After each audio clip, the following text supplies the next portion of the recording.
Hello, good morning, good afternoon, welcome. I'm very pleased to be joined by Barry Jones. Barry's a Senior Vice President for Power and Infrastructure at Lockton for the region of the Middle East, and he's going to be speaking at the World Hydrogen Middle East Conference, which is fast approaching us at the end of the month, 26th to 29th of February, I think, in Dubai. So welcome, Barry. Thank you for joining me. Excellent. Thank you, Dave.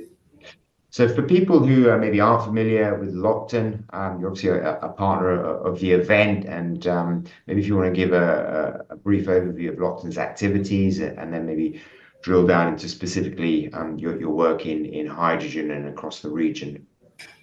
Great, not a problem. So Lockton is the world's largest privately owned insurance broker, headquartered out of the US, but have global operations. We've been located in the Middle East since the early thousands, since the mid thousands. We're effectively a family-owned insurance broker that provides risk advice and guidance to developers. Specifically for myself, I've been operating in the insurance industry for over 20 years.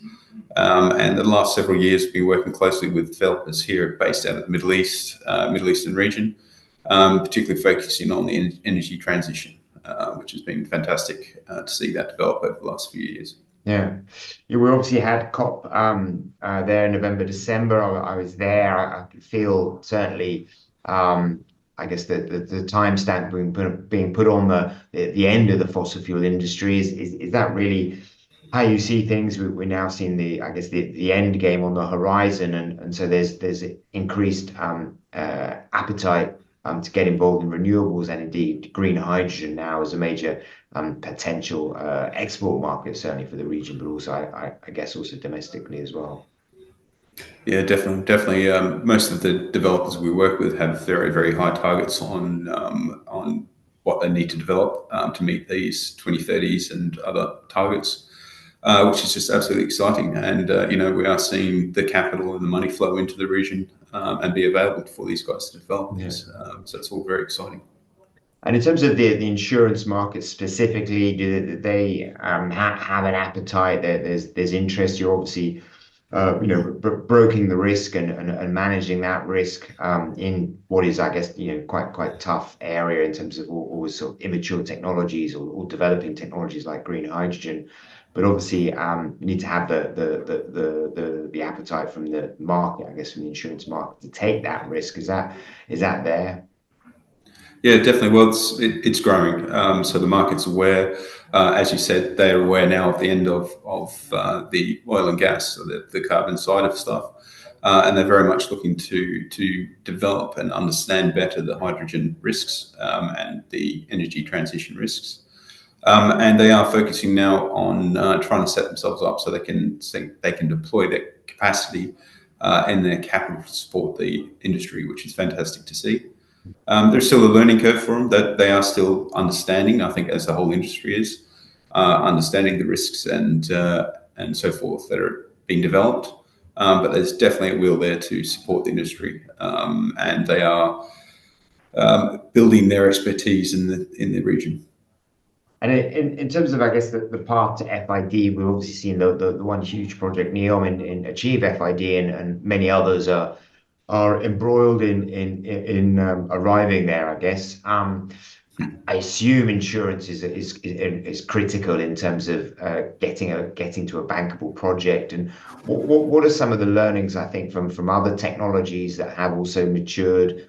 I assume it's a kind of natural evolution in terms of risks become less as soon as an industry develops and people get comfortable with it, and there's actually a groundswell of real steel in the ground and learnings. But at the moment we're very much at it's all theoretical. So I assume there is greater risk going to be applied to some of the earlier projects. Is that how it works? Yeah, definitely. So obviously there'll be ups and downs. There'll be learnings, as you mentioned, as the industry progresses and as more projects come online, both during construction and operational. But the thing with the insurance industry is despite sometimes having knee-jerk reactions, if all the counterparties work closely together, there's usually a solution available in some form. Insurance is just one part of the overall risk transfer strategy here and risk allocation. And it's just making sure all the counterparties work together to develop this. And when something does go wrong, because something will go wrong at some point, work on a solution, not just a short-term but long-term solution, and come together. The insurance industry has many examples of that in the past with different industries, where they've over time deployed their expertise and including risk management expertise to assist that industry mature and assist them as well, becoming more bankable. Is there been any sort of changes around that sort of risk allocation between some of the counterparties? I mean, traditionally we saw obviously developers and they would get an EPC, the EPC potentially have a wrap to guarantee, I guess, the delivery of the project.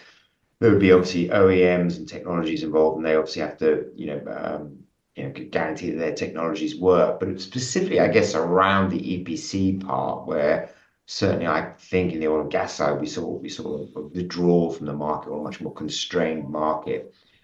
Is there anything you think that is going to apply to developing the hydrogen industry that needs greater appetite for risk, or certainly is it larger companies with bigger balance sheets, or what are some of your thoughts around that? Typically, and again, this is what you see through other industries. If you take renewables when they started, you tend to have a few companies at the onset who are the leaders, who have the expertise and experience, and then the market obviously grows and matures, and you have other entrants into the market to assist. But definitely, it is that counterparty matrix of having OEMs and EPCs and developers. And again, all of them talking together and sharing the risk at the right levels and the right ways at the moment. And obviously backed then by the insurance where it's possible and where it's feasible to do so. But definitely see certain key players at this point, and those key players are definitely important for the industry to develop, both from that OEM, as I said, and from the EPC, and also from the financing perspective. You see the similar financiers and the ECAs and so forth assisting the industry to grow and develop.